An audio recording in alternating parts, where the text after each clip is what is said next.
Ginising ng malaking apoy ang mga residente sa bahaging ito ng Barangay Gulod, Novaliches, Quezon City, pasado alas 4 ng umaga. Mabilis na kumalat ang apoy sa bahay na may patahian. Itinaas ang unang alarma. Nasa 12 fire truck ang rumisponde. Alas 5:29 nang tuluyang maapula ang sunog.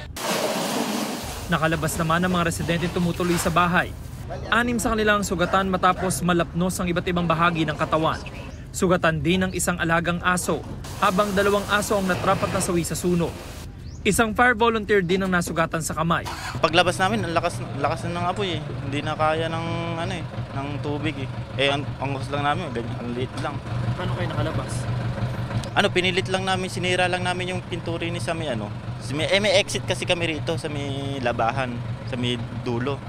Doon lang kami lumabas. Walang nailigtas na gamit at damit ang mag-anak. Apektado maging ang kanilang kabuhayan. Sobrang hirap, siyempre. Pati mga papeles nila, lahat. Nawala. Lahat. Wala silang nailigtas. Miski yung trabaho namin, may mga gawa kami dyan, mga tela, wala. Walang naisalba. Sa lakas ng apoy. Iniimbestigahan pa ng Bureau of Fire Protection ang sanhi ng apoy na nagsimula raw sa harapang bahagi ng bahay.